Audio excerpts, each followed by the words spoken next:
विदिताखिल शास्त्र सुधा जलधे महितोपनिषत् कथितार्थ निधे हृदये कलये विमलं चरणं भवशङ्कर देशिकमे शरणम् करुणावरुणालय पालय मां भवसागर दुःखविदून हृदं रचयाखिल दर्शन तत्त्वविदं भवशङ्कर देशिकमे शरणम् अमानी मानदो मान्यः लोकस्वामी त्रिलोकधृत् सुमेधा मेधो धन्यः सत्यमेधाधराधरः 93வது ஸ்லோகம். ஏதிகி சுவர்ணவர்ணோ ஹேமாங்கோ வராங்கச்சந்தனாங்கதி வீரः விஷமசூன்யः கிருதாதேவஜலஜலः நிரலமாக்களை பார்த்தோம். அதுல சுவர்ணவர்ணா தங்கம் போன்றதான மேனியை உடையவர். சுவர்ணம் அப்படின்னா அழகான எழுத்துக்களை தன்னை வர்ணிக்க கூடியதான சொல்லா உள்ளவர் அப்படின்னு 2 அர்த்தம் பார்த்தோம். வர்ணங்களுக்குள்ள எழுத்துக்கள்ல ஓங்காரமானது சுவர்ணம். அந்த சுவர்ணத்தினால ஓங்காரத்தினால வர்ணிக்கப்படுவதற்கு அர்த்தம். ஸ்ருதி என்ன சொல்றது? யதா பஸ்யம் பஸ்யதே ருக்மவர்ணம் கர்த்தா அரகீதம் புருஷம் பிரம்மயோனிம் ததா வித்வான் நாமரூபாத் விமுக்தா பராஸ்பரம் புருஷம் உபைதி திவ்யம் அப்படின்னு நம்ம சரீரத்துக்குள்ள இருக்கக்கூடியதா அந்த ஜீவனானவன் எண்ணிக்கை உள்நோக்கி திரும்பி பரமாத்மாவை அங்கே இருக்கிற பரமாத்மாவை பார்க்கிறானோ அப்பொழுது அவனுக்கு நாமரூபங்கள்லாம் போய் பரமாத்மாவோட ஒன்றாக ஆகிவிடுவான் அப்படின்னு. அப்படி அந்த ருக்மவர்ணம் சுவர்ணவர்ணம் ஸ்வப்பிரகாசமாக இருக்கக்கூடியதான சைதன்யம்ங்கிறத சொல்லி அதுக்கப்புறம் ஹேமாங்கான தங்கம் போன்றதான சரீரத்தை உடையவர். இங்க சரீர அவயவங்கள் அப்படி சொல்றது. இத உபனிடத்து ஏகோ அந்தராதித்ய இரண்மயம் சொல்றா அப்படின்னு சொல்லி அவருக்கு ஹிரண்யஸ்மஸ்ருஹோ ஹிரண்யகேசா ஆப்ரணகா சர்வயேவ சுவர்ணா தசேதா கப்யாசம் புண்டரீகமேவ அட்சணி அப்படின்னு தலையில இருந்து கால் வரைக்கும் எல்லாம் தங்கமா இருக்கிறான், தங்க வர்ணமா இருக்கான். எது வரைக்கும்? இந்த நகங்களுடைய வரைக்கும் மீச தாடி எல்லாம் தங்கம் தான். கண்ணு மட்டும்தான் செவந்து இருக்க. அந்த கண்ணு செவந்து இருக்கிறது எப்படி இருக்கு? கப்யாசம் புண்டரீகமேவ அட்சணி தாமரை இதழ் மாதிரிதான ஒரு செவப்போட இருக்க அப்படின்னு அவருடைய காருண்யத்தை விசேஷமாக சொல்லியிருக்க. அடுத்தது வராங்க சோபனமான அங்கங்கள். அவருடைய சரீரத்தில் இருக்கக்கூடியதான ஒவ்வொரு சரீர அவயமும் பார்த்து அதனால க்ஷேமத்தை அடையக்கூடியதான ஒவ்வொன்றுக்கும் தகுந்ததான அந்த காலு கண்ணு மூக்கு நாக்கு கை ஒண்ணு சின்னதாக ஒண்ணு பெரிதாக அப்படி இல்லாமல் சாமுத்திரிகா சாஸ்திரத்துல எப்படி சொல்லப்பட்டிருக்கோ அப்படி இருக்கிறவர் அப்படின்னு. அதுக்கப்புறம் சந்தனாங்கதி அங்கதம் தோல் வளையங்கள் தோள்பட்டைகள் அது ஆஹ்லாதகரமாக பார்க்கிறவர்களுக்கு ஆஹ்லாதத்தை உண்டு பண்ணக்கூடியதாக இருக்கு. சாதாரணமாக நம்ம போட்டுட்டோம்னா மற்றவர்களுக்கு அசூயை ஈர்ச்சியத்தான் வரும். ஆனா இங்க இப்படி பகவானுடைய அங்கங்களையும் ஆபரணங்களையும் பார்த்தா ஜனங்கள் எல்லோருக்கும் ஒரு சந்தோஷமும் ஆனந்தமும் ஏற்படக்கூடியதான அங்கங்களோடு கூடியிருக்க. அதனால சந்தன அங்கதி சந்தனமானது சீதளத்தை கொடுக்கும், சர்வாங்கீன சீதளத்தை கொடுக்கக்கூடியதான சந்தனம் போன்றதான அங்க தோல் வளையங்களை உள்ளவர். அதற்கு பிறகு வீரா கர்மா தர்மங்கள் பகவானால சிருஷ்டிக்கப்பட்டிருக்க. சிருஷ்டிக்கப்பட்டிருக்குன்னு எப்படி? இது தர்மம் இது தர்மம்னு வேதத்துல சொல்லியிருக்க. அந்த வேதத்தை அவர் எடுத்து உரைத்திருக்கிறார். யோதனாரோ தர்மஹா அப்படின்னு அந்த தர்மம்ங்கிற ஒரு சேது ஒரு அணை அதை உடைக்கிறதுக்காக சில பேர் இருக்கா. அப்படிப்பட்டவாழ அவர் சொல்கிறார். ஆகையால் தர்மத்திராணத்துக்காக அசுரால கொல்லக்கூடிய வீரா. அதற்கு பகவானுடைய நாம விஷமஹா. விஷமா சமம் இல்ல அவர். என்ன சமம்னா என்ன அர்த்தம்னா அவருக்கு சமமாக வேற ஒண்ணும் கிடையாது.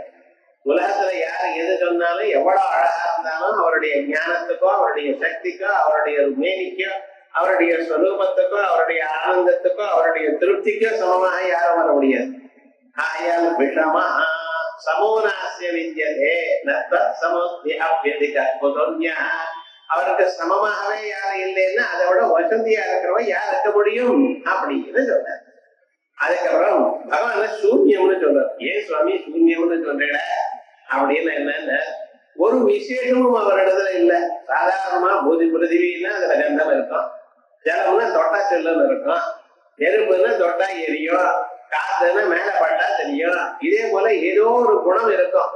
அவரிடத்துல ஒரு குணமும் இல்லையே, ஒரு விசேஷமும் இல்லையே. ஆயால் ரூபம் இல்ல, ரசம் இல்ல, கந்தம் இல்ல, சப்தம் இல்ல, ஸ்பர்ஷம் இல்ல, அசப்தமஸ்பர்ஷமரூபமவ்யயம் அரசம் நித்யமகந்தவத்ரயத் அநாத்யனந்தம். முதலும் இல்ல கடைசி இல்லையும்.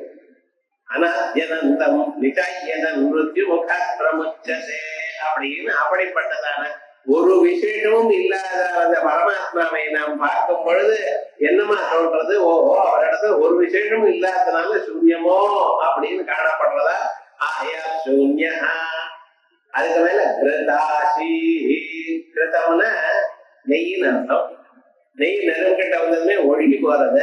அதே போல பகவான் இடத்துல நீங்க சேர்ந்ததுமே உங்க ஆசைகள்லாம் நானா ஓடி போயிடுறோம். ஒரு ஆசையும் இல்லை. மனுஷனுக்கு இந்த ஆசைத்தான் அவனை கட்டுப்படுத்துறது. இது வேணும் அது வேணும் எனக்கூடியதான ஆசை வந்த அந்த சுழல்ல மாட்டிண்டு மறுபடியும் கர்மா பண்றான். கர்மாவுடைய பலத்தை அனுபவிக்கிறான், மறுபடியும் கர்மா பண்றான். குருவதே கர்ம போகாய கர்ம குருவன்னு மறுபடியும் என்ன பண்ணிட்டு இருக்கான்? கர்மனே மறுபடியும் கர்மா பண்ணிட்டே இருக்கான். நதியாம் கீட்டாய்வாவத்தால் அவர்த்தாந்தரம் மனசுதே.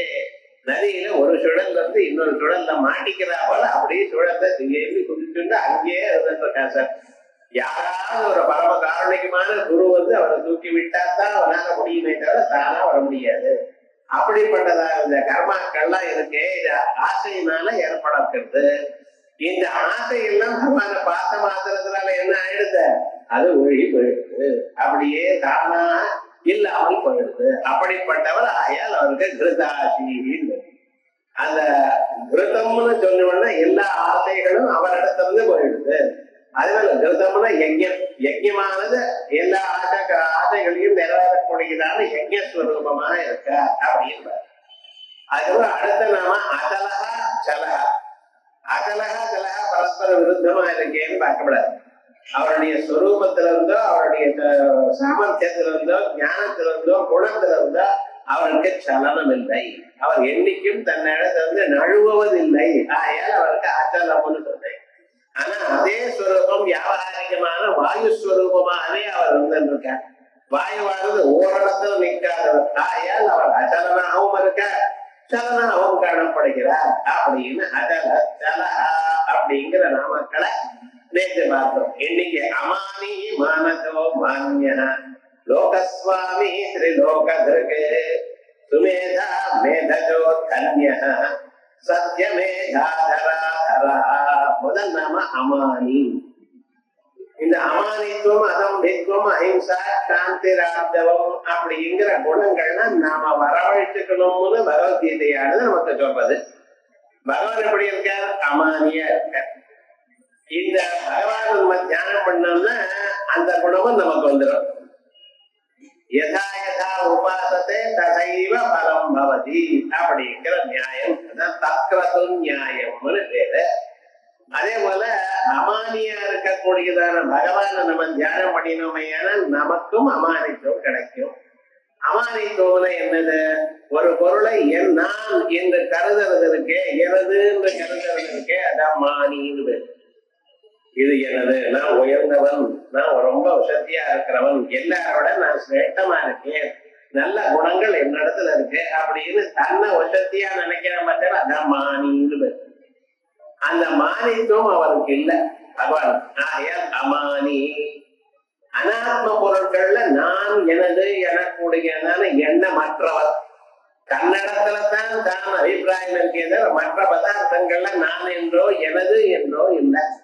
நமக்கு எல்லா பதார்த்தங்கள்லயும் நான் எனதுங்கிற அபிப்பிராயம் இருக்கு, அது இல்லை. அதனால அனாத்ம வஸ்து ஆத்மாபிமான நாஸ்தி அஸ்யா.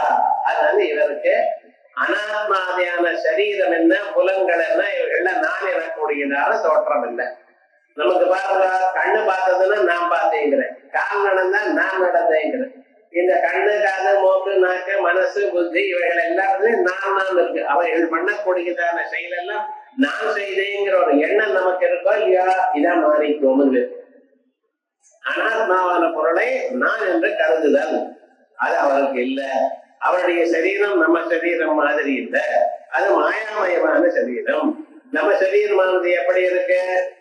அஜானத்தினால கர்மாவை பண்ணி அந்த கர்மாவுக்கு பலமாக நம்ம சரீரம் வந்து, கர்ம பலமாக சரீரம் வந்திருக்குன்னா நீங்க இதை அதை மாற்ற முடியாது.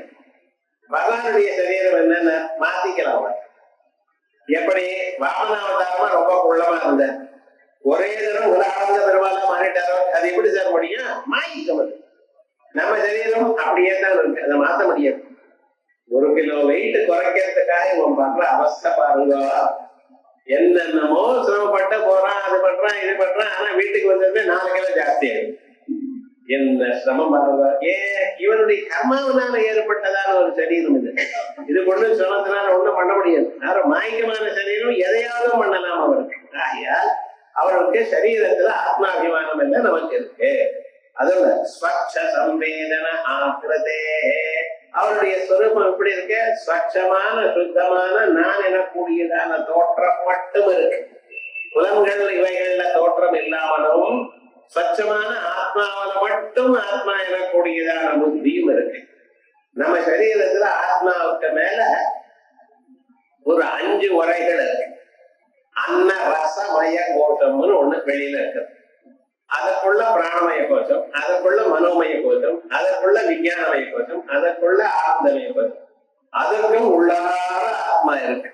அந்த ஆத்மாவுடைய டால பிரகாசமானது சரீரம் வரைக்கும் வியாபிச்சிருக்கு, அன்னமய கோஷம் வரைக்கும் வியாபிச்சிருக்கு. நல்லதொரு மாணிக்கத்தை, இந்த பச்சைய நம்ம டெஸ்ட் பண்ணோம்னா என்ன பண்ணணும்? மரக்கத்தத்தை 1 லிட்டர் பால் ஒரு பாத்திரத்துல வச்சு அதுக்குள்ள அந்த மரக்கத்தை போட்டுணும். போட்டா என்னாச்சுன்னா பால் முழுக்க அந்த கிரீன் கலரா வந்துருக்கும். ஆக்சுவலா அவங்க அதுக்குள்ள இருக்கக்கூடியதான மரக்கத்தம் தெரியக்கூடாது. அது தெரியாம முழுமையா ஒரே பச்சை கலரா இருந்தா அதான் நிஜமான மரக்கத்தம்னு பேர். மதுரை மீனாட்சிக்கு அபிஷேகம் பண்ணும் பொழுது பார்த்தேன்னா மேல பால் இருக்கும், கீழே பால் இருக்கும், நடுவுல இருக்கிறதெல்லாம் அந்த கிரீன் கலரா இருக்கும். ஏன் சட்சமான மரக்கத விக்கிரகம் இருக்கு. அதே போலயே அந்த மரக்கதம் இருக்க பார்த்தா அது எப்படி இந்த பாலையும் தன் கலராக ஆக்கப்படுறதோ அதே போல இந்த ஆத்மா, நமக்குள்ள இருக்கிற ஆத்மா நான் சொல்லக்கூடியதான ஆத்மா சரீர பரியந்தம் இவைகள்லாம் நான் சொல்ல வைக்கிறது. அதுதான் நம்ம சரீரம் நடந்தா நான் நடந்தேங்கிற, கண்ணு பார்த்தா நான் பார்த்துக்கிறேன். இதுதான் மானம்னு. அந்த மானம் இல்லாதவர் அமானி. மானம்னா சம்மானம்னு அர்த்தம். யாருடைய சன்மானத்தையும் எதிர்பார்க்கல அவர். லோகத்துல மனுஷன் ஏதோ ஒரு சின்ன செயல் பண்ணவன் 4 பேர் என்ன போகணும், என்ன கௌரவிக்கணும் அப்படிங்கிற ஒரு எண்ணம் இருக்கிறவா இருக்கா. ஆனா பரமாத்மாவுக்கு இந்த எண்ணம் இல்லையா. நித்திய திருப்தா நிரீஸ்வரா, எப்பொழுதும் நித்திய திருப்தனா இருக்க. இந்த உலகத்துல இருக்கக்கூடியதான எல்லா செயலும் அவரால் தான் பண்ண முடியுமே தவிர மற்றவர்களா பண்ண முடியும். நீங்க கண்ணால பாக்குறேன், காதால கேட்கிறேன்னா இதெல்லாம் அவருடைய செயல். சாதாரண நம்ம ஒண்ணும் பண்ணல. அந்த உள்ள ஒரு ஆத்ம ரூபமா இருந்து கொண்டு அந்தரியாமையா இருந்து கொண்டு நமக்கு இது பண்ணுன்னு சொல்லிட்டு இருக்காரு. அவர் அங்க இல்ல, சுவிட்ச் ஆஃப் பண்ணிவிட்ட, ஒண்ணும் உங்களால பண்ண முடியாது. வேற ஒண்ணு தூங்க வேண்டியதுதான், ஒண்ணும் கிடையாது, அறிவே இருக்காதுன்னு. அப்படிப்பட்டதான எல்லாத்தையும் ஒரு சன்மானத்தையும் எதிர்பாராமல் இருக்கக்கூடியவர் வேஷார சரிங்கிறார். எத்தனையோ பேர் நாஸ்திகன் எல்லாம் பகவான் இல்லைங்கிறான், பகவான் ஒண்ணும் பண்ணலேங்கிறார். அதுக்கும் ஒண்ணும் பண்ணல, அவர் கோவிச்சுக்கல. பக்தாக்கெல்லாம் நீங்க தான் ரொம்ப வசதின்னு அதனாலே ஒரு பூரிச்சு போகல, இருக்கிறது இதுக்காக போல பண்ணிட்டு இருக்காரு. ஐயா அவருக்கு என்ன அமானி. மானம்னு சொன்னா சன்மானம்னு ஒரு அர்த்தம் பார்த்தோம். அதுக்கப்புறம் மானம்னா மானேங்கிற தாத்து அளவிடுறதுன்னு அர்த்தம்.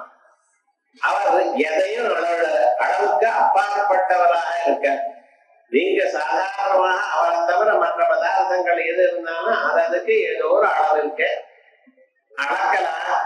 பெரிய புடவையா இருந்தா இது 9 கஜம் 10 கஜம் இப்படின்னு அளக்கிறேன். இந்த ரூம் இவ்வளவு இருக்கு அப்படின்னா 60/40 அப்படிங்கிறேன். இப்பெல்லாம் நீங்க சொல்லலாம். ஆனா பரமத்தான் அளக்க முடியுமா? கிடையாது.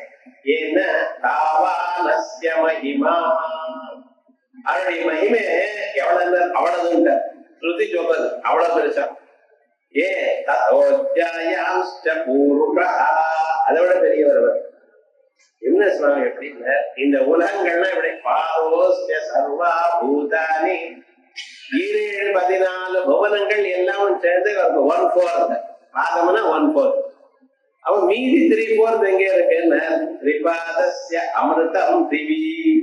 இந்த எல்லாத்துக்கும் மேல 3 பாதங்கள். இந்த 17 புவனங்கள் இருக்கா, அதுக்கு மேல இருக்க 3 பாதங்கள். அப்ப அவர் எவ்வளவு பெரியவங்க இருக்கும் பார்ப்போம்.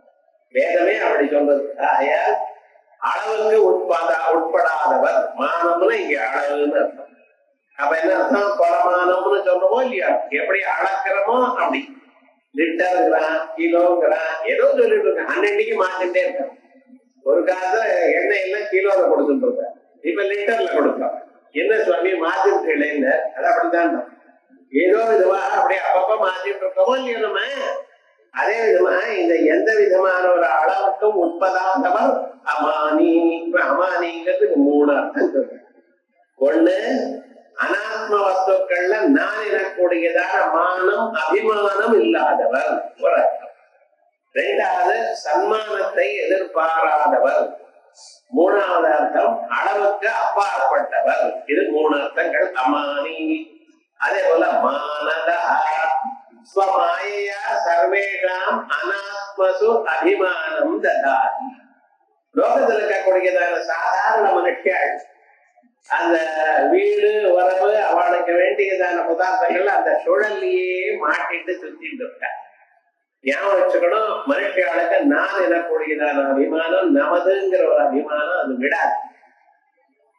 குழந்தைகள் மேல அவ்வளவு ஒரு அபிமானம். ஆசைக்காரி மற்ற பதார்த்தங்கள் நம்ம வீடுங்கிறது அபிமானம். வீடுதான் வாடகைக்கு கொடுத்துட்டான். அவ ஆணி அடிக்க விடாது. அது அடிச்சா இவ இதயத்துல அடிக்கிற போல அவ்வளவு கஷ்டப்படுறான். வெறும் மண்ணு தானே சார் இது, என்ன போச்சு தெரியும், சரி பண்ணா போச்சு. அது கிடையாது. எங்க வீட்டுல அந்த வீட்டுக்கு மேல எவ்வளவு அபிமானம் தான். இன்னும் சில பேர் பிராணம் போற சமயத்துல கூட அது வந்தாதான் பிராணம் போவேன். ஒரு 10 ஏக்கரா நிலம் இருக்குன்னா அந்த நிலம் விட்டு விட்டு போறனேன்னு அங்க இருக்க. யாராவது அந்த மண்ணை கொண்டு வந்து கொஞ்சம் வாயில விட்டா பட்டாக்குன்னு பிராணம் போயிடுது.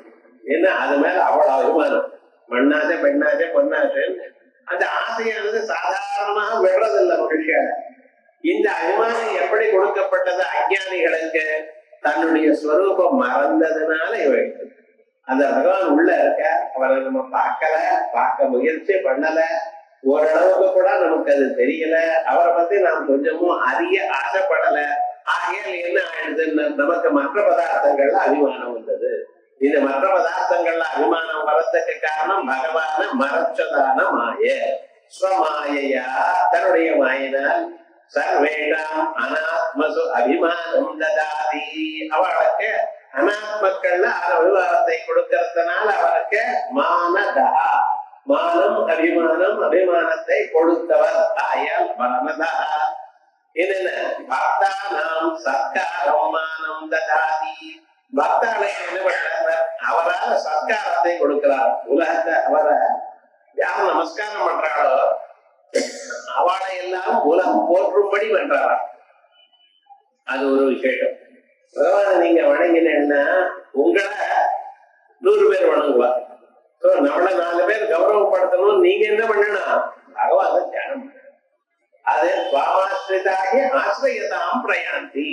உங்களை யார், நீங்க யார ஆசிரியிருக்காரோ அந்த பகவான் அவ என்ன பண்ணிட்டு இருக்காரு?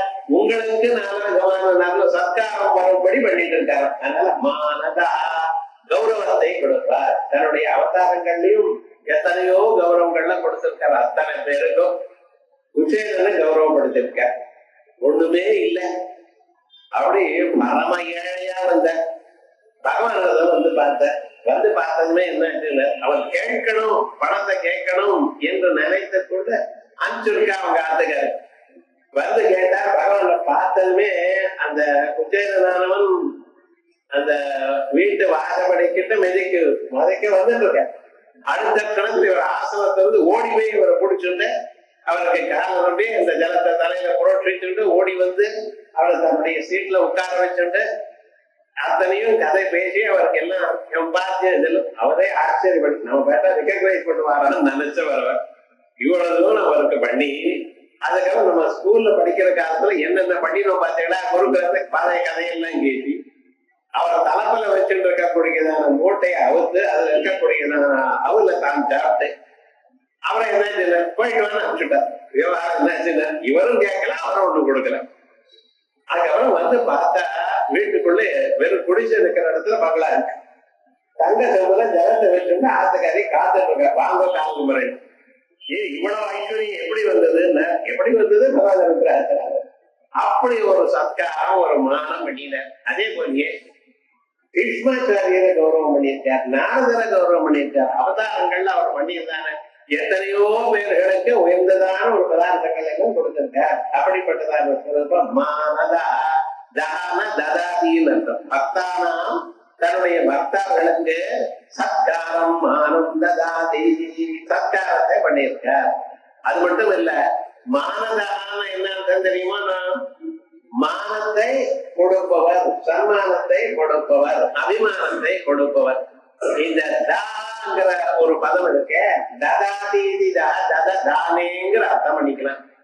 தோ அவகண்டனேன்னு ஒரு தாத்து இருக்கு, அதை கட் பண்றாருன்னு அர்த்தம். இந்த தத்துவஞானிகளுக்கு தத்துவவிதாம் அனாத்மசோ ஆத்மாபிமான கண்டயதி. தத்துவஞானம் யாருக்கு வந்திருக்கோ அவளுக்கு அனாத்மாக்களான புலன்கள் என்ன, மனசு என்ன, பிராணம் என்ன, புத்தி என்ன, இது சரீரம் என்ன, இவைகள் இடத்துல நான் எனக்கூடியதான எண்ணத்தை நாசம் பண்றான். அப்ப என்ன, வேதாந்த தத்துவத்தை யார் அறிந்தாலோ அவளுக்கு எல்லா விதமான துன்பங்களையும் நீக்கி விடுறார். இந்த தான கொடுக்கிறார்னு அர்த்தம் இல்ல, நீக்கிறார்னு அர்த்தம். இதெல்லாம் நீங்கி போயிடுச்சுன்னு நம்ம ஆனந்தமா இருக்கோம். இருக்க வேண்டியதான பதார்த்தத்தை எல்லாத்தையும் பூசி வச்சுட்டு கவலைப்பட்டு இருக்கோம். இவைகள்லாம் நம்ம விட்டு போயிடுச்சுன்னா அப்புறம் என்னாச்சு, ஆனந்தமா இருக்கும். ரோட்ல ஒரு கல் இருந்தது, பாருங்க. அந்த கல்லுல என்ன பண்ணிருக்கா, எல்லாரும் அதுல அழுக்க தேய்க்கணும். செருப்புக்கு ஏதாவது அழுக்க வந்ததுன்னா மாட்டிட்டுதுன்னா சாணியில மிதிச்சுட்டாங்கன்னா அந்த கல்லு வச்சு தேய்ச்சிட்டு அதை சரி பண்ணி போயிட்டே இருந்தான். இது கல் நடுவுல இருக்கு, அது எல்லாரும் பண்றது அப்படி. ஆனா ஒரு ஆர்டிஸ்ட் அதை பார்த்தான், அவனுக்கு என்னமோ தோணிட்டு அந்த கல்லை எடுத்தான், ஒரு மூலையில வச்சான், அது செதுக்கின ஒரு அழகான கிருஷ்ண விக்கிரகமா வந்துருக்கு. என்ன சுவாமி இப்படி பண்ணிவிட்டேன்னு அவர் என்ன பண்ணல, கிருஷ்ண விக்கிரகம் உள்ள புறக்கல, என்ன எப்பவே இருக்கு, கல்லுக்குள்ளேயே விக்கிரகம் இருக்கு. அவன் என்ன பண்ணினா, அதற்கு மேல இருக்கக்கூடியதான உபயோகம் இல்லாத பாகத்தை பிரிச்சு எடுத்தான். அந்த கிருஷ்ண விக்கிரகம் தெரியாமல் எதெல்லாம் மறைச்சிருந்ததோ அந்த பகுதியை செதுக்கிட்டான். இப்ப என்ன அழகான ஒரு கிருஷ்ண விக்கிரகம். யாரார் முன்னால அப்படி பண்ணாலும் அவெல்லாம் வந்து பகவானுக்கு நமஸ்காரம் பண்ணி போயிட்டு இருக்கலாம். அதே தான் என் கல்லு நிறவர். ரோட்ல இதனால எந்த கல் இருந்ததோ அதே கல்லு தான். அதுக்கு மேல மூடி இருக்கக்கூடியதான மற்ற உபயோகம் இல்லாத பாகங்களை செதுக்கி விட்டேன். இப்பொழுது இந்த பாகம் நன்றாக தெரிகிறது. அதே போல உங்கள் இடத்துல சரீரம், கண்ணு, காது, மூக்கு, நாக்கு, தோல், மனசு, பிராணம் இவைகளை நான் நினைச்சு இதுக்குள்ளேயே உழந்துட்டு இருக்கோம் நம்ம. ஆனா அவைகளை நீக்கிவிட்டவையானா உள்ளூர சுவப்பிரகாசமான தோணக்கூடியதான எந்த ஒரு அனந்தரமான ஒரு சுரம், அந்த நிரந்தரம் அனிந்தரம் ஏகமானே எப்பொழுதும் உலகத்துல பிரகாசித்துக் கொண்டிருக்கக்கூடியதான் அந்த ஸ்வரூபம் தானா வெளிப்படுகிறது. எல்லாம் கலந்து கட்டியா போயிடுது சார், எல்லாமே ஒன்னோட ஒண்ணு கலந்து போயிடுது. இந்த ஸ்திரீகள்னா பருப்பு டப்பா ஒண்ணு வச்சிருப்பா, அதுல கடுகு மிளகு எல்லாம் வரிசையா ஒண்ணு போட்டு ஒரு குழந்தை வந்தான், என்ன பண்ணிட்டு அதை திருப்பி விட்டான். என்ன ஒண்ணாயிடு எல்லாம் கலந்து வச்சு மாமியார் என்ன பண்ணு மாட்டு பண்ண போட்டு இதெல்லாம் தனி பண்ணுங்க. அது இந்த காலத்துல மாத்த பொண்ணு என்ன பண்ணுவாங்க, அது தூக்கி குப்பையில அப்படியே போட்டு டிபார்ட்மெண்ட் ஸ்டோர்ல வந்து 7 கடை போட்டு தனித்தனியே போட்டுருவோம். அது மாதிரி எல்லாமும் ஒன்னா கலந்துக்கிட்டோம். நம்ம அதை தனியா பிரிச்சு எடுத்துட்டோமே. ஆனா எது மிச்சம் இருக்கோ அது ஆத்மஸ்வரூபம். அந்த ஆத்மஸ்வரூபத்தை காட்டுபவர் யாருக்கு? தத்துவஞானிகள். ஆகையால் தத்துவஞானினா தத்துவவிதாம் அனாத்மசு ஆத்மாபிமானம் கண்டயதி.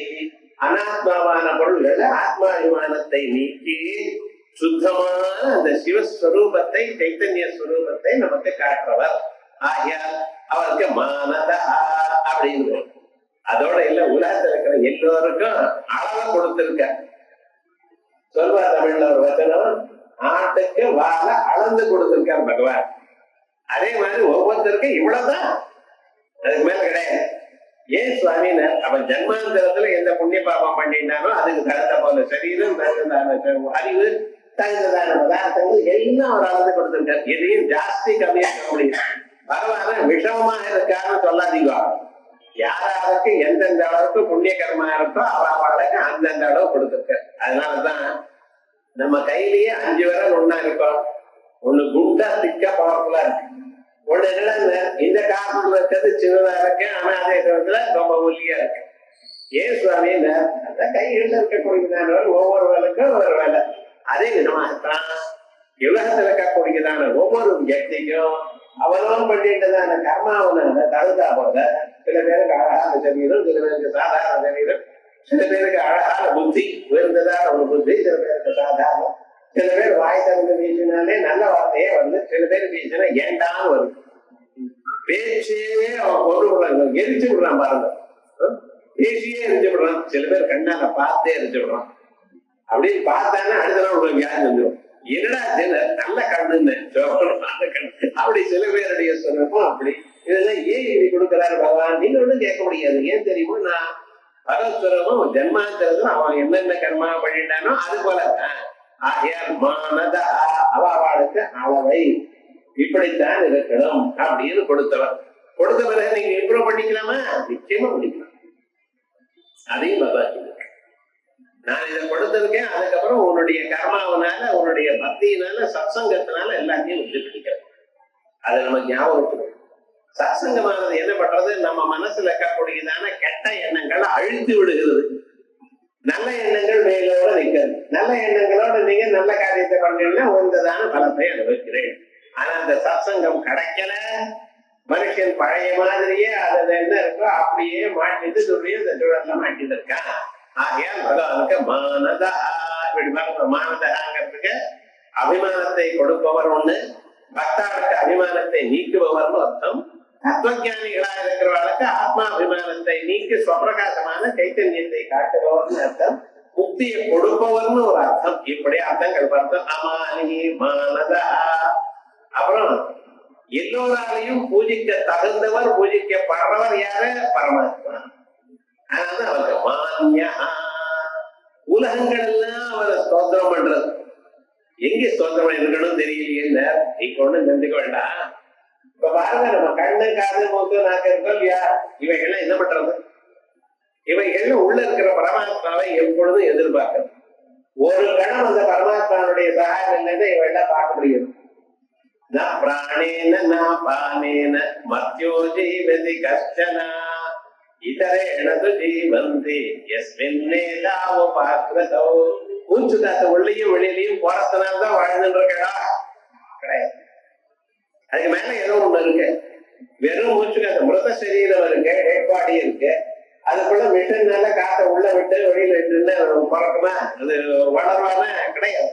அப்ப என்ன போச்சுன்னா போச்சு. இந்த சரீரம் இல்லை சார், இந்த மூச்சு காத்து இல்ல, இதுக்கு மேல ஏதோ ஒண்ணு இருக்கு. அதனால மூச்சு காத்த வெளியும் வெளியிலையும் விடும்படி பண்ணிட்டே இருக்கு. நமக்கு தெரியாது இப்படி விடணும் எப்படி போடணும். நம்ம சொல்லணுமா? சின்ன வயசுல நமக்கு தெரியுமா? குழந்தைல உள்ள காத்து போயிட்டு இருக்கு, வெளியிலேயே வந்துட்டு இருக்கு. என்னடா சொன்ன தெரியாது.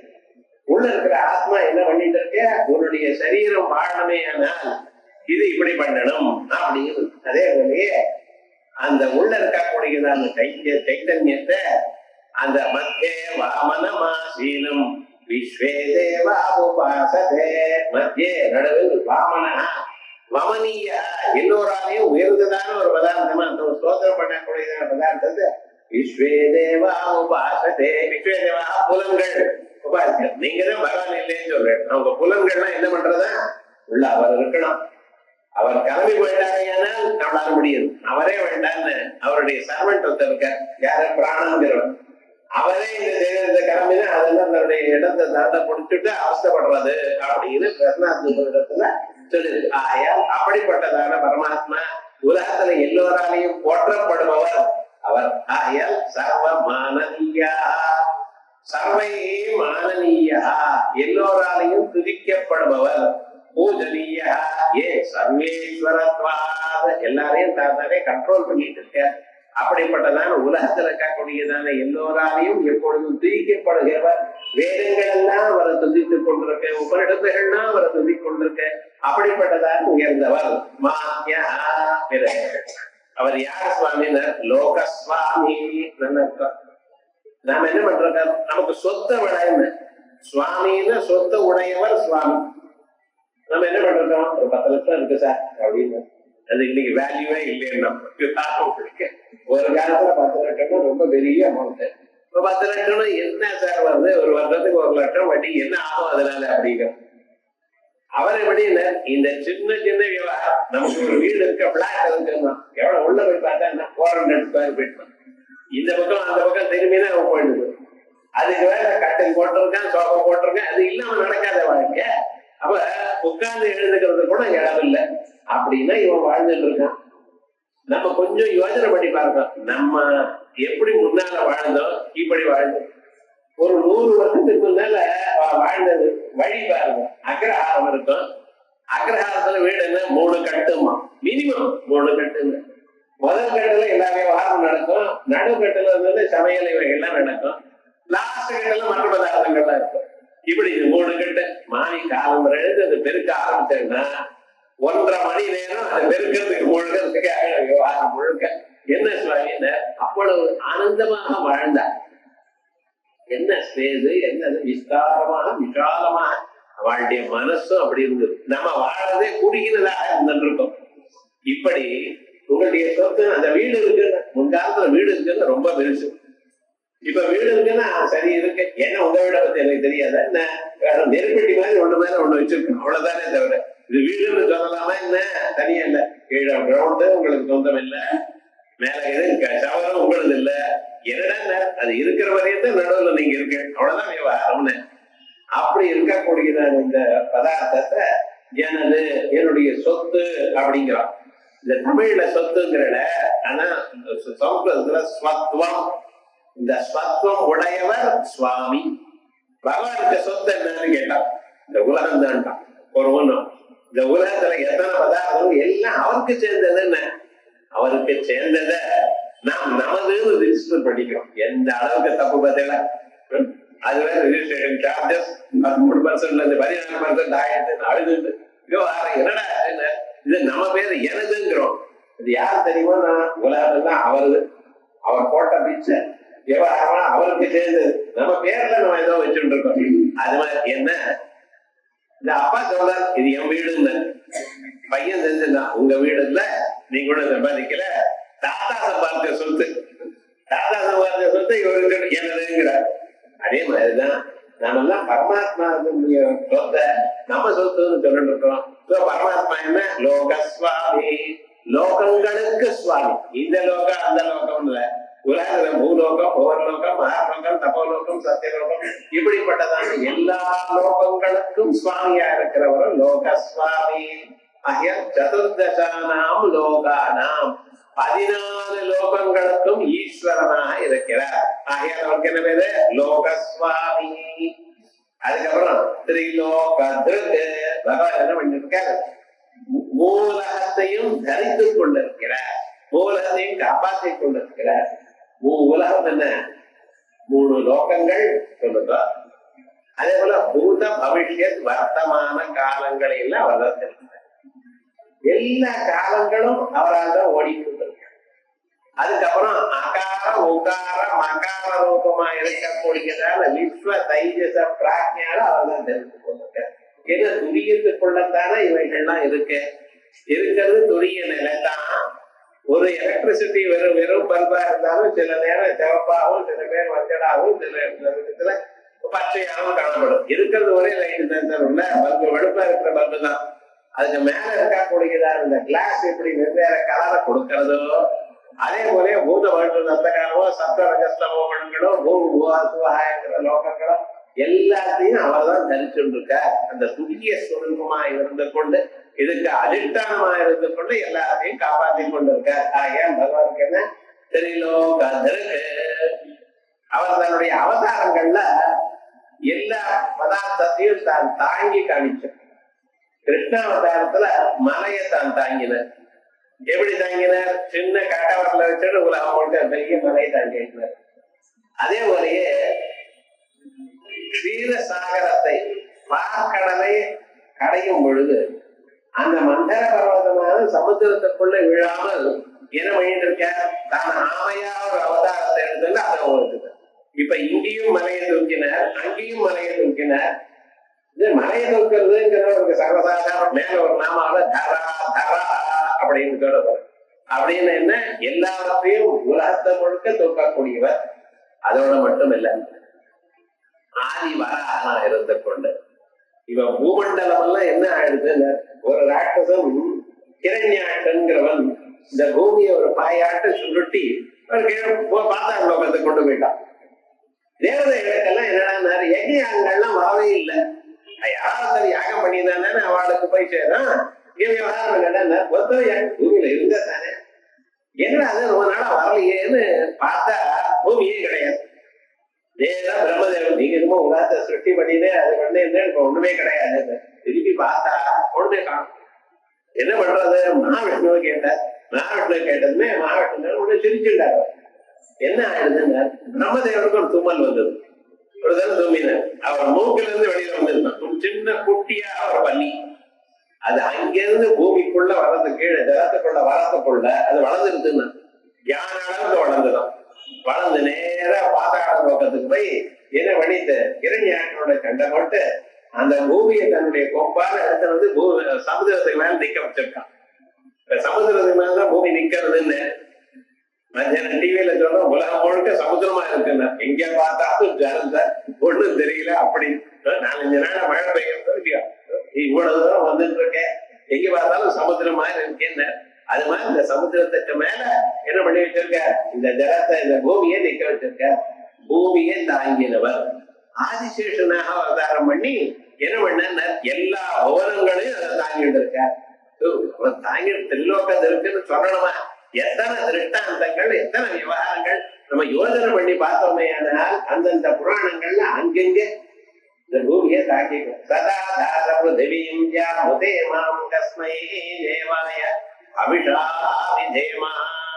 கஸ்மை தேவாய அந்த ஒரு தெய்வத்துக்கு அபிஷாவிதேமா நாங்கள் அபிஷை கொடுப்போம். ஏ சதா தார பிரதிவீம் அவர்களுக்கு இந்த பூமியை நோக்கிட்டு இருக்கார். யூரோகத்தை தூக்கிட்டு இருக்கார். இமாம் இந்த அந்தரிஷ லோகத்தையும் தூக்கிட்டு இருக்கார். என்ன சொல்றது பார்த்தீங்கன்னா வேதம். சதாதார பிருத்திவியும் யாவதேமாம் கஸ்மை தேவாய. அவர் யார் அந்த தெய்வம் தெரியலையே. ஏகஸ்மை தேவாய யாரோ அந்த ஒரு தெய்வம் அவர் தான் எல்லாத்தையும் காப்பாற்றி கொண்டிருக்க. தஸ்மை தேவாய அவிடாவிதேமா அப்படின்னு அந்த பகவத்துக்கு நாங்க அபிஷை கொடுக்கிறோம். இரண்யகத்பஸ்மவத்ததாக்ரே அப்படின்னு ஸ்ருதிகள்ல அவர் சொன்னது.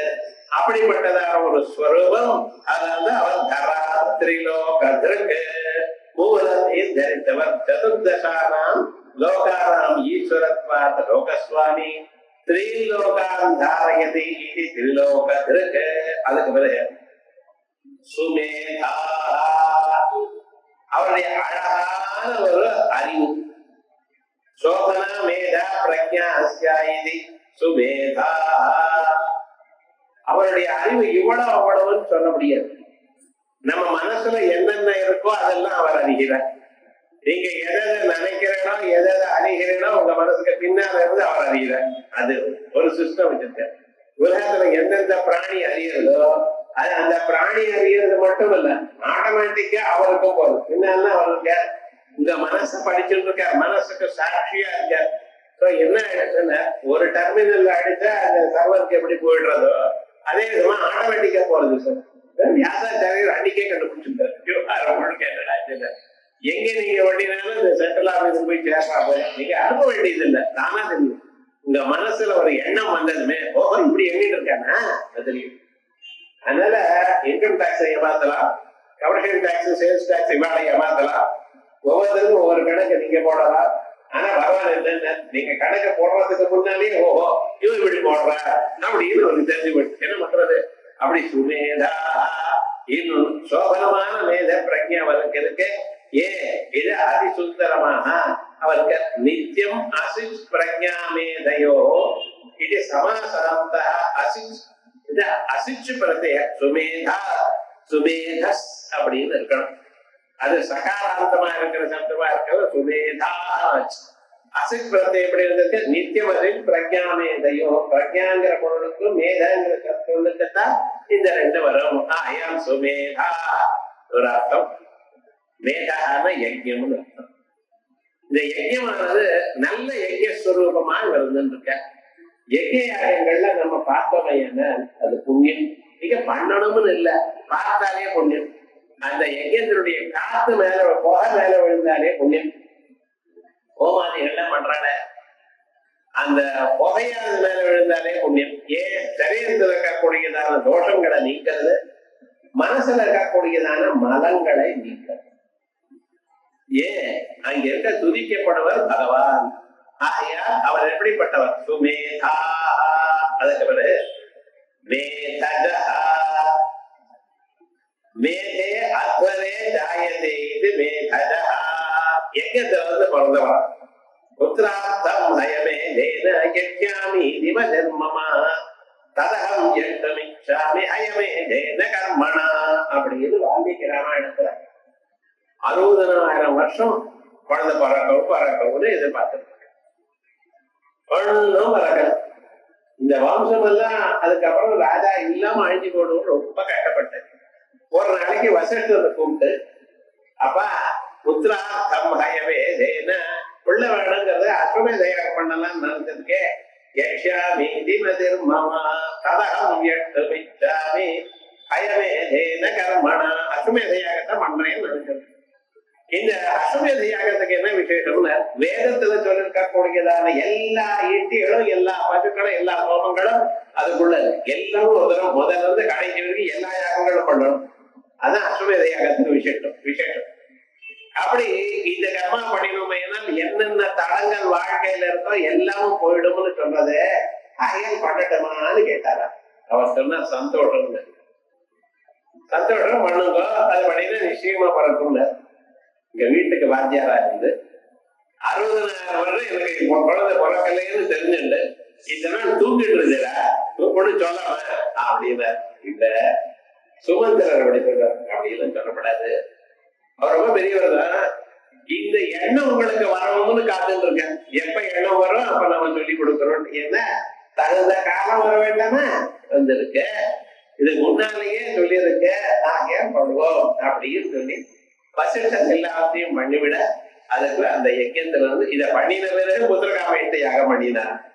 அந்த புத்திரகாமயத்தை யாகத்துல தன்வந்திரியே வந்து அவருக்கு அழகான பாயசத்தை கொடுக்க அந்த பாயசத்தினால பிறந்தா அப்படின்னு 4 ரூபமாக ராம லட்சுமண பரத சத்ருனால பிறந்தான்னு விசேஷமாக ராமாயணம். அதனால மேதஜா வேதம்னா யஜ்யம், யஜ்யத்துல இருந்து பிறந்தவர். இன்னொன்னு வேதான்னு என்ன தெரியுமா, நமக்கு வேதாந்தத்தை வாசிச்சு கேட்டு கேட்டு கேட்டு அதனால வரக்கூடியதான எண்ணத்துக்கு வேதாந்து வேதா சக்தின்னு நமக்கு ஒண்ணு இருக்க. இந்த புத்தியில அறிந்து கொண்டிருக்கோம். நம்ம பல விஷயங்கள் அறிகிறோம். அறிந்த விஷயங்கள்ல நம்ம ஞாபகம் வச்சுக்கிறோம் பார்த்தா அதுக்கு மேதா சக்தி இருக்கு. அது என்ன? ரிட்டென்டிவ் கெப்பாசிட்டி. நம்ம பிரெயினுக்கு அது ஒண்ணு இருக்கு. எப்பவோ கேட்டதான விஷயம் அப்படியே இருக்கு. ஒரு ஆள் எதிர்க்க வந்த இவர் கோச்சுட்டார், அவரோட பேசல. ஏன் சுவாமி புதுச்சா நம்ம பேசலையே? 20 வருஷத்துக்கு முன்னால எனக்கு புத்தி இருக்காரு கேட்ட மகாத்மா இவர் 50 வருஷம் ஞாபகம் வச்சுட்டு இருக்காரு. அன்னைக்கு ஏதோ கேட்டாரு அவர் புத்தி இருக்காரு, அது இன்னும் ஞாபகம் வச்சுட்டு இருக்காரு. சிலது மனசை விட்டு போக மாட்டேங்கிறது பாருங்க. சில துன்பங்களோ சில பேர் நமக்கு கெடுதல் பண்ணினவாடோ நம்ம மறக்கிறது இல்லை. அது அப்படி அந்த புத்தியில இந்த ரிட்டன்டிவ் கெப்பாசிட்டி இருக்கு பார்த்தா இதுதான் மேதஸ்ன்னு. இந்த சுமேதான ஒண்ணு வந்து பார்த்தா இது என்ன, இது அழகான மேதஸ். வேதாந்தத்தை கேட்டு கேட்டு கேட்டு கேட்டு அது அப்படியே மனசுல பதிஞ்சு நின்று அதை தியானம் பண்ணி, அதை தியானம் பண்ணினதுனால நமக்கு என்ன ஏற்படக்கூடியதான ஒரு எண்ணம் இருக்கிறதுல அகண்டாகார விருத்தி. அந்த விருத்திக்கு சுமேதான்னு முண்ட போகிற இடத்துல எதை அறிந்து கொண்டால் எல்லாம் அறியப்பட்டதாகும் அப்படின்னு சௌனகர் கேட்க, பிரம்மவிதோ வதந்தி, ரெண்டு அறிவு வேணும் உங்களுக்கு. எதை அறிந்தால் பிரம்ம எல்லாரும் அறியப்படும் நான் கேட்கிறேன், ரெண்டு அறிவு வேணுங்கிறேன். ஆமா, அது என்ன, பராதேவா பராதேதி, அபராறிவு பராது. சாதாரணமான அறிவு ஒண்ணு, உயர்ந்ததான அறிவு ஒண்ணு. அந்த சாதாரணமான அறிவு என்ன, ருக்வேதோ எதிர்வேத சாமவேதோ அதர்வாங்கல்போ வியாக்கரணம் நிருத்தம் சந்தோ ஜோதிஷம், இது எல்லாமே சாதாரண அறிவு தான். எல்லாமே சாதிக்க முடியலாம். பரான ஒரு அறிவு இருக்கு, அது உயர்ந்ததான ஒரு அறிவு. அது யாருக்கு வரும், யயா ததக்ஷரம் அதிகம்யதே, எந்த அறிவு வந்தால் அந்த அக்ஷரமான பிரம்மஸ்வரூபத்தை தாங்கள் அறியலாமோ அந்த அறிவு. வேதாந்தத்தை கேட்டு சிரவணம் பண்ணி மனனம் பண்ணி தியானம் பண்ணி அதை உங்களதாக ஆக்கிக் கொள்ளக்கூடியதான சுரூபம் அப்பொழுது ஏற்படக்கூடிய அறிவு. எந்த அறிவு அஞ்ஞானத்தை சமூலமாக அழித்து விடுகிறதோ அந்த அறிவு. அப்படிப்பட்டதான அறிவுக்கு என்ன வேற, சுமேதா அப்படின்னு அந்த அறிவு வடிவமா இருக்கு. பிரம்மம் எப்படி இருக்கு, ஞான ஸ்வரூபமா இருக்கு. சத்தியம் ஞானம் அனந்தம் பிரம்மா. ஞானம் தெளிவாகுமையானால், நம்ம புத்தி விருத்திகள் தெளிவாகுமையானால் பரமாத்மாவை பார்க்கலாம். ஞான பிரசாதேன விகிருத்தத்வா ததஸ்துதம் பஸ்யதே நிஷ்கலம் சாயமான. ஒவ்வொரு உபனிஷத்தும் சொல்லிட்டே இருக்கு. நமக்கு ஒண்ணு சொன்னா எல்லாம் ஞாபகம் வரணும்னு. அப்படி எல்லா சொரூபமும் இருக்கக்கூடியதான சுமேதா. இந்த மேதஸ்ன்றது ரிட்டன்டிவ் கெப்பாசிட்டி. வேதத்தை வாசிக்கிறவா 10,000 மந்திரத்தை நோட்டு பண்ணிட்டு இருக்கா. இப்ப எல்லாம் சொல்றாரு எல்கேஜிக்கு இவ்வளவு பாடம் ஜாஸ்தி அப்படின்னு ஒரு வாதம். எதுவும் ஜாஸ்தி இல்ல, புஸ்தகம் சுமையா மோக்க எடுத்துட்டு போக வேண்டாமே தவிர அவளுக்கு சின்ன வயசுல நீங்க எவ்வளவு சொன்னாலும் ஞாபகம் இருக்கு. சின்ன வயசுல நம்ம படிச்சது அப்படியே பதிஞ்சு போயிடும். பச்சை மரத்துல ஆடி அடிச்சாலும் நல்லா வந்து போயிடும், அதுக்காக மறக்காது. இப்ப நீங்க படிச்சடையா 40-50 வயசு அனுப்புறோம், ஒவ்வொன்றும் 100 தடவை வச்சுக்கணும். அப்பவும் நமக்கு ஒரு தைரியம் இல்லை, சபையில சொன்னா மறந்து போயிடுமோ என்ன இது அவனு. அதுலயும் 3ஆம் பாதம் கரெக்டா ஸ்லோகத்துல மறக்கும். முதல் 2 பாதமும் தெரியும், 4ஆம் பாதம் தெரியும், 3ஆம் பாதம் மறக்கும். சில பேர் பண்ணுவாங்க கவலைப்படாம 4ஆம் பாதம் 2 தடவை சொல்லுவோம். கேட்கிறவன் ஞாபகம் வச்சுட்டு இருக்கான். அபத்தம் வா சுபத்தம் வா புத்தி புத்திரம் விநாயக ஆட்டம். வேகமா படி, புத்தி புத்திரம் விநாயக. புத்தி புத்திரம் என்ன என்ன சுவாமி இப்படி சொல்லிட்டு இருக்கேன், கௌரி புத்திரம் விநாயகா சொல்லணும். வந்து சரி விடு, யாரு கவனிக்க போறா, எப்படி அப்படி போகத்துல அந்த சின்ன வயசுல நம்ம வாசிச்சது பார்த்தா அந்த வாசிச்சது அப்படியே மனசுல நிக்கும். அது வயசான பிறகு நமக்கு நிக்கணுமே, ஏன்னா தட்சிணாமூர்த்தி உபாசனை பண்ணணும். இந்த தட்சிணாமூர்த்தி மந்திரத்துக்கு அது விசேஷம் உண்டா. அதே போலயே இன்னொரு கெப்பாசிட்டி நமக்கு இருக்கு, அதுனா பிரக்ஞான பேர். பிரக்ஞானம் என்ன, பிரசன்ஸ் ஆஃப் மைண்ட். ஏதோ ஒரு சமயத்துல சொல்லி தப்பிக்கிறதுல சிச்சுவேஷன், அதுக்கு பிரக்ஞான பேர். இப்படி இந்த 2 மனுஷனுக்கு வேண்டியதுதான். ஆனா எது வசத்தின்னா சுமேதஸ் தான். ஏன்னா அவன் கஷ்டப்படவே வேண்டாம்னு ஒண்ணு வேண்டாம், எல்லாமே என்ன எது வாய்ச்சிருக்கோ அந்த டக்குன்னு அந்த சமயத்தை ஞாபகம் வரணும், அவ்வளவுதான். அந்த மேதஸ்ங்கிறது மேதஸ் சுலபமா பகவான் இருக்கா. அப்படி ஒரு காலத்துல சுரத்தன்னு ஒரு ராஜா இருந்தான். அந்த ராஜானவர் என்ன பண்ணிட்டு இருக்க, இப்படி இருக்கும் பொழுது ஒரு நாளைக்கு சத்ருக்கள்லாம் கோலா வித்வம்சிகள்னு சில பேர், அந்த ராஜாக்கள்லாம் இந்த ராஜாக்கு மேல யுத்தத்துக்கு வந்த யுத்தத்துல ராஜா தோத்து போயிட்டான். தோத்து போறப்ப அவன் என்ன பண்ணினா தெரியுமா, உங்க ஊருக்கும் நீ போ, ஒரு ராஜ்யத்தையே நீ பரிபாலனம் பண்ணு, எனக்கு ஒரு ராஜ்யத்தை தேவையில்லை. ஏன்னா என்ன எங்களுடைய வீரியத்தை டெஸ்ட் பண்றதுக்காக அவனோட சண்டைக்கு வந்தோம், எப்படி இருக்கு பத்திர அப்படின்னு அனுப்பிச்சு விட்டான். இந்த ராஜா தோத்து போயிட்டா, ஆனா தன்னுடைய ராஜ்யத்துக்கு ராஜ்யத்தை பரிபாலனை பண்ணிட்டு இருந்தா. அப்ப என்னாச்சுன்னா அமாத்யா அந்த மந்திரிகளை வாழ இருக்கிறதுல என்ன ஆச்சுன்னா அவளை கண்ணுல இந்த ராஜா குறைச்சலாயிட்ட. ஓஹோ, இந்த ராஜா இந்த இடத்துல தோத்து போயிட்டார். ஆகையால் என்ன ஆனா ரொம்ப நாள் நீடிக்க முடியாது. இந்த சத்துரு இல்லைன்னா இன்னொருத்தர் வருவார், அவருக்கு பொருட்கள் இருக்கிறதுக்குள்ளேயே நம்ம எவ்வளவு டைம் இருக்கோ அதுக்குள்ள எல்லாத்தையும் திருட்டி போகணும் அப்படின்னு தினந்தோறும் அவ உத்தியோகத்துல வீட்டுக்கு வருவா. அங்க இருக்கிறது ஏதோ எடுத்துட்டு போக ஆரம்பிச்சாங்க. இப்படி ஒரு விவகாரம் வந்து ராஜாக்க பார்க்க சகிக்கல. என்ன பண்றது? ஏகாகி ஹயமஹம் ஒட்டியாரு வேற யாருக்கும் சொல்லிக்காம ஒரு குதிரை மேல ஏறிந்த காட்டுக்குள்ள போயிட்டார். அப்புறம் ராஜன் என்ன கேட்க கூடாது, கதை சொல்ல வர அங்கே போனதுமே இவன் என்ன பண்ண அங்கே ஒரு ஆசிரமம் இருக்கு. அந்த ஆசிரமத்துக்கு முன்னாடி இப்படி அப்படி சுத்திட்டு இருக்காரு. அந்த ஆசிரமம் சுமேதஸ்ன்னு பேர்.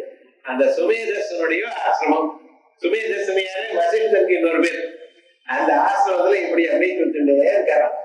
இப்படி சுத்திட்டு இருக்காரு. அவருக்கு ஒரு ஃப்ரெண்டு கிடைச்சார். அவர் யாருன்னா ஒரு வைசியர்.